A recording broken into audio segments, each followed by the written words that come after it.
Lepo pozdravljeni v imeni vsemogočnega Boga, našega odrešenika Jezusa Kristusa. Po Božji milosti smo ponovno skupaj zbrani v domači cerkvi in smo ponovno vrvlenka uživali v slavljenju, v prepevanju pesmi in pa v molitvi. Ponovno smo dali en skaz in še malo pa smo že v meseci septembri. Kako hitro čas leti. In zdaj eno pitanje. Si že pogledal nazaj v tom leti? Si malo preletel dogodke v letošnjem leti? Kako si zadovoljen s svojim življenjem v letošnjem leti? Včasih je dobro pogledati nazaj in pretehtati svojo pot, kje se trenutno nahajamo. Še posebej v duhovnem življenju. In zdaj bomo ponovno pogledali enega izmed čudežev, ko ga je napravil Jezus. Razmišljamo o tom, kje se trenutno nahajamo v duhovnem življenju. In dovolimo Bogu, kada skozi Božjo besedo deloval v naših življenjih. In stalno znova, kdo čujem te stavek oziroma ga sam povem, me proba neprijatelj večkrat prepričati, jo to ne je toliko važno. Živeti to, kako si je Bog zamislil za nas. Pa že sem toliko ali toliko celo življenje kristjan, poznam vse biblijske dogodke, preveril, ki sem se včil zlatih vrstic in pesmic in se mi največ potrebno poglabljati v sveto pismo in pa kaj je to zapravljanje časa.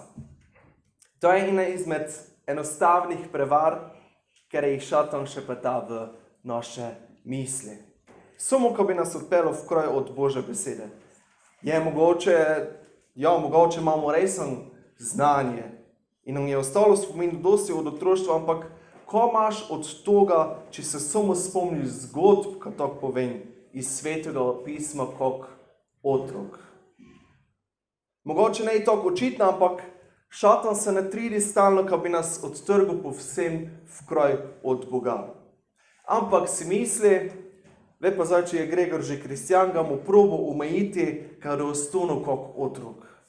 Ker ga je enostavno zapeljati s stvarami okoli njega. Že to je zadosta, ko ustavi naše napredovanje kot Božja deca, našo željo stavi doj biti pri Bogu, umili in omehčato, ko smo zadovoljni že s tisto čisto malo, ko nam Bog leko ponudi.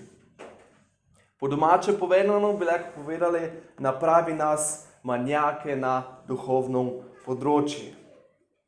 Leko smo aktivni in delavni čez cel dan v službi in pa še doma, ampak iskreno povedano, ko nam to koristi, če pa nemamo pravega odnosa z nebeškim očetom. To je leko dostikrat nevarno, kajti sami se večkrat toga ne zavejmo včasih in postanemo zagrajeni, češ, kad drugi ne delajo toliko, kak mi, to se ne spodobi in šatan, moramo znati, je profesionalec za izkoriščanje takšnih situacij. Zato pa je dobro preberati sveto pismo, zdravo je to za našo dušo, za naše misli, kdo poslišamo Božjo besedo, kdo smo v slavljenjih, kdo smo v molitvah, te gradimo na odnosi z Bogom. Zato pa je tudi pomembno se vsak dan znova in znova predajati Bogu. Šatan je nevsemogoči. Šatan je samo eden padli angel. Ima pa svoje vojsko demonov, s katerimi napada mene in tebe. Bog pa je vsemogoči. In če njim mi dovolimo biti v naših srcih, v naših mislih, v naših življenjih, na naši potaji, potem leko pomaga meni in tebi, ko bomo rastli kot kristjani. Kje se trenutno nahajamo? Malo smo aktivirali naše razmišljanje, naše možgane, ko bomo bolj pozorni na to, ko nam vse še Bog magne zapovedati skozi teksta iz svetega pisma. In leko skupaj preštejemo odlomek iz Markovega evangelija, drugo poglavje od 1. do 12. vrstice. Marko 2, 1 do 12. Ko je čez nekaj dni spet prišel v Kafarnaum, se je razvedlo, da je v hiši. Veliko se jih je zbralo, tako da še v preddverju ni bilo več prostora in jim je govoril besedo. Tedaj so prišli in k njemu prinesli hromega, ki so ga 4 nosili. Ker ga zaradi množice niso mogli prinesti preden, so nad mestom, kjer je bil, odkrili streho. Naredili so odprtino in spustili posteljo, na kateri je ležal hromi. Ko je Jezus videl njihovo vero, je rekel hromemu: Otrok, odpuščeni so ti grehi. Sedelo pa je tam nekaj pismovkov, ki so v svojih srcih premišljevali: kaj ta tako govori? To je bogokletje. Kdo more odpuščati grehe razen enega Boga? Jezus je v duhu takoj spoznal, da pri sebi tako premišljujejo, in jim je rekel: kaj tako premišljujete v svojih srcih? Kaj je lažje? Reči hromemu: odpuščeni so ti grehi, ali reči: vstani, vzemi posteljo in hodi. Ampak da boste vedeli, da ima Sin človekov oblast na zemlji odpuščati grehe, je rekel hromemu: ti pravim, vstani, vzemi svojo posteljo in pojdi domov. Ta je vstal in takoj dvignil posteljo ter šel ven v pričo vseh, tako da so bili vsi iz sebe in so slavili Boga ter govorili: kaj takega še nikoli nismo videli. Na kratko se še pomolimo. Gospod Bog, hvala ti ponovno za te čas, ko ga imamo s tebi skupaj. Hvala ti za to, ko imaš ti pripravljeno za nas skozi svetega pisma, in to jih blagoslovi to, ko bi resnično leko razmili, ko ti iščeš povedati vsak še posameznik za sebe, za svoje življenje, Gospod Bog. In da, ko bi ta beseda leko resnično delovala v naših življenjih, ko bi nas leko upominjala, katero pot moramo vzeti, Gospod Bog. Ti nas vodi še naprej. Amen. Amen. Ljudstvo in pismouki so bili priče čudeže. Človek, ker je bil po vsej verjetnosti že nekaj časa hrom, mogoče vso življenje, ali pa je imel nesrečo, ne vemo, ker nam ta informacija ne je podana, te človek je izkusil Božji dotik. Iz zapisa je razvidno, kaj je njegovo stanje bilo brezupno. 4 kolegi so ga želeli prinesti pred Jezusa. Znali so, kaj je Jezus bil nekaj posebnega. Zato, ker so se okoli njega dogajale čudovite stvari, čudovite reči. Na vsakšen način so želeli hromega moškega spraviti pred Jezusa. Pa tudi, če je to pomenilo predreti strejo v kući in ga z vožnjami pustiti dol. In to ne je bilo enostavno. Te so še ne imeli takšne moderne opreme, kot jo imamo v gnezdi, kakšne motorke ali pa kaj. In če si zamislimo, kako je to izgledalo na Bližnjem vzhodu, so kuće tistega časa imele večino ravne streje in so imeli streje napravljene verjetno iz lesa. In zdaj si predstavljate, ko ste Jezus, tu imate naprej predgo in razlagate Božjo besedo ljudstvi, ker je to, in eno čujete na cel udarce, žoganje. In tako je skoraj to bi zvenelo, kot da bi po eni strani naša srednja skupina imela zgoraj verok. In se stropa začne doleteti les, opilke, in kdo napravijo luknjo, začne skozi to luknjo spuščati posteljo z bolnikom. In večino ljudi bi se verjetno mislilo, da pa ko za ti tu zganjajo. Ko zganjajo tu, luknjo skozi strejo režejo, pa je res to tako važno, ko morajo strejo uničiti in ko da je zdaj lastnik kuće pravo. To, da je dosti popravila, trebalo, da znova napraviti strejo, ker je to nejmalo dela, vse da je trebalo zamenjati, še pucanja, sesalcev so te tudi ne imeli, ampak nemamo točnih podatkov, koliko je to v tom zgledano. Ampak te moški so se odločili, kad otok napravili, ker so nočik ne mogli do Jezusa. In pogledamo, ko piše v 5. vrstici. Ko je Jezus videl njihovo vero. Ko tu pomeni? kaj je Jezus videl njihovo vero. Vera tu pomeni preprosto osebno zaupanje v Jezusa, kot tistega, ker ima moč ozdraviti. Večkrat vidimo v Novi zavezi, kaj Jezus pravi, pojdi, tvoja vera te je rešila. In to je to. Je zvrvljen, kako Jezus Kristus mene ozdravi od vsakršne telesne in duševne bolezni. S tem nenavadnim dejanjem so možje in pa moški, ker je bil hrom, pokazali svojo vero v Jezusovo moč. Ko je Jezus povedal, kdo je to videl? Ko je Jezus videl njihovo vero, je rekel hromemu, otrok, odpuščeni so ti grehi. Jezus je najprej izpolnil moževo najglobjo potrebo, namreč potrebo po odpuščanju. Na prvem mestu, tako te mož, tudi mi nicamo odpuščanje.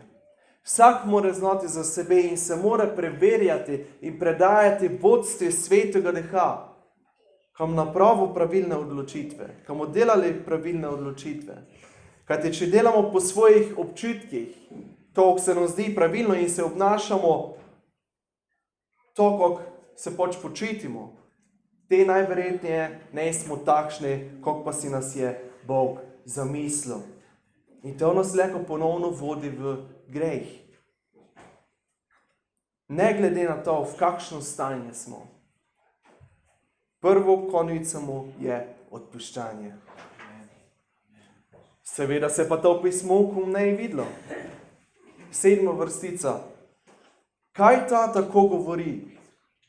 To je bogokletje. Kdo mora odpuščati grehe razen enega Boga? Pa što umisli kagej? Kaj leko to uči? Eno stvar imajo prav, seveda. Bog odpušča grehe. Ampak Jezus jim včasih odgovori, kaj tako premišljujete v svojih srcih? Kaj je laže reči hromemu, odpuščeni so ti grehi, ali reči, vstani, vzemi posteljo in hodi? Nej odpuščanje grehov in nej ozdravljenje je nej lehko. Oboje je nemogoče za ljudi.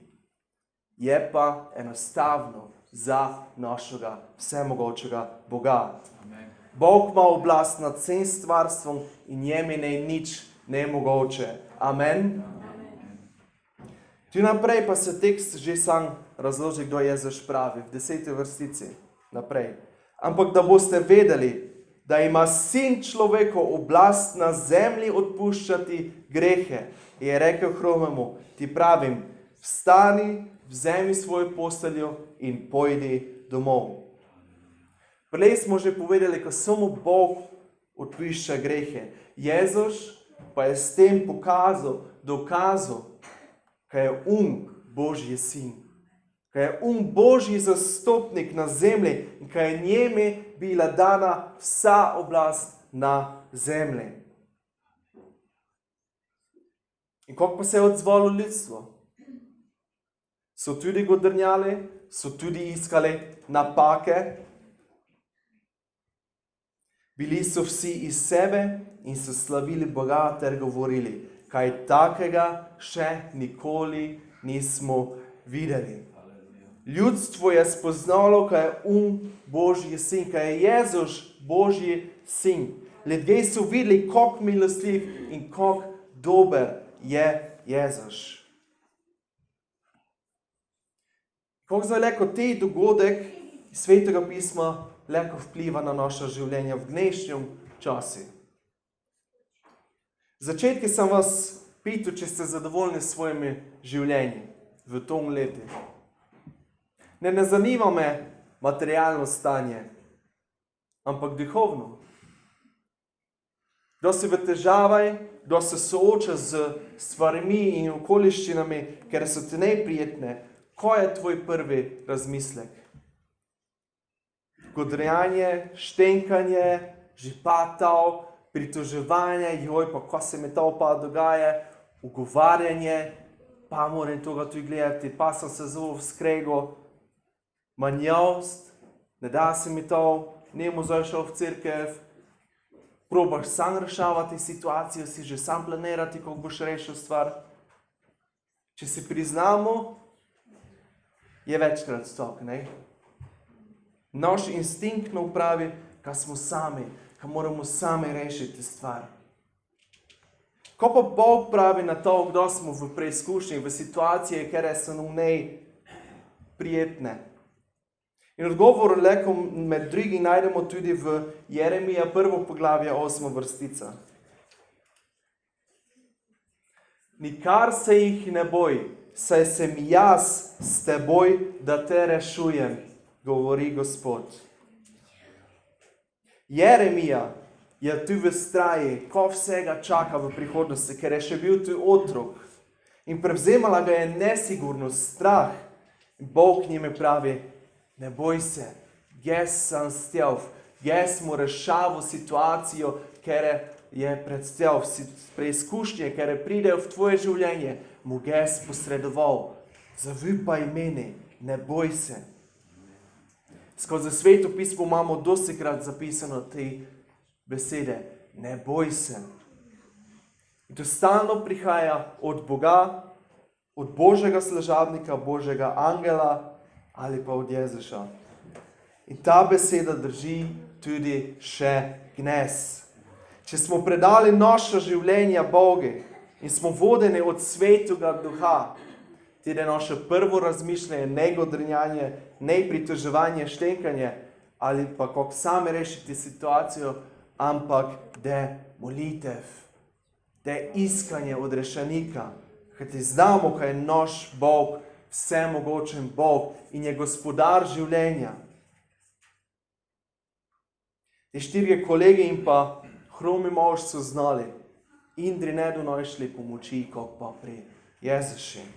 Pa če gledo mogli uničiti strejo, do napravili vse, kar pridejo do Jezuša. Če gledo mogli mogoče plačati za popravilo streje, so napravili vse, kar so svojega kolega spustili pred Jezuša. Ali si ti pripravljen iti stalno najprej na molitev in iskati vodstvo Svetega Duha za tvojo situacijo? Ali si pripravljeni ponovno obnoviti odnos z Bogom in se popolnoma zanašati na njega? Nikdar smo ne sami. Nikdar, kajti Bog nas ne zapušča.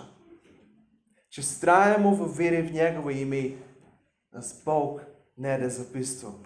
In stalno imamo tudi eden drugega, bratje in sestre. Spodbujajmo eden in drugega v molitvi, kajti nikdar ne vemo, kdo bomo sami potrebni pomoči. Bomo pripravljeni pomagati eden drugemu, tako kot so te štirje kolegi pomagali svojimi hromimi kolegi. Ker nikdar ne vemo, kakšne težave imajo drugi. Vsak številko časa preverjajmo, kje smo, kje stojimo. Ali smo takšni, kako smo trenutno, všečni Bogu. Ali poslišamo njegovo besedo in sledimo njegovimi načrti za nas. Ali me leko Bog ponica takšnega, kako sam.